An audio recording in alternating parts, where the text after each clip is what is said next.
আগে থেকে করে রেখেছিল পদ্ম শিবির, যে কারণে বিকল্প প্রার্থী দেবতনু ভট্টাচার্যের কথা ভাবা হয়েছিল। গতকালই তিনি মনোনয়ন জমা দেন, সেই কথাটাই কার্যত স্বীকার করে নিয়েছেন শুভেন্দু অধিকারী। তিনি বলেছেন যে বিপদের আশঙ্কা আগেই দল করেছিল, তাই আগেভাগে বিকল্প ব্যবস্থা নেওয়া হয়েছিল। যদিও এ নিয়ে তৃণমূলকে তোপ দেখেছে বিজেপি। দুদিন আগেই মমতা ব্যানার্জির ঘনিষ্ঠ বৃত্ত থেকে আমাকে খবরটা দেওয়া হয় যে ওর নমিনেশন বাতিল করার জন্য ডিএমকে নিয়ে সব চক্রান্ত করে ফেলেছে। আমরা সেই কারণে অত্যন্ত বলিষ্ঠ একজন নেতা দেবতনু ভট্টাচার্যকে দিয়ে আমরা গতকাল আরেকটি নমিনেশন করিয়ে রেখেছিলাম, যাতে তৃণমূল কোনোভাবে ফাঁকা মাঠ না পেয়ে যায়। পদ্ম মেশিনে থাকলেই সব আসনেই মোদিজির প্রার্থীরা জিতবে।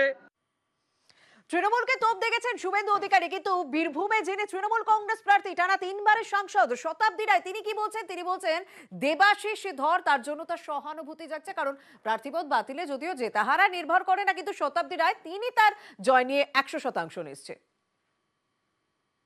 বিরোধী হলেও আমার খারাপ লাগছে, কারণ একটা মানুষ যখন প্রার্থী হয় তার একটা মেন্টাল প্রিপারেশন থাকে, সে লড়বে। শতাব্দীরা এই করছে, শতাব্দীরা শাড়ি পরে, শতাব্দীরা গান গাইছেন, এই কথাগুলো বলা ছাড়া উনি কি করেছেন আমার জানা নেই। উনি লড়লেও আমি জিততাম, যদি নাও লড়েন তাহলেও আমি জিতব। উপস্থিতি অনুপস্থিতি কোনোটাই আমার জেতার সঙ্গে ম্যাটার করবে না।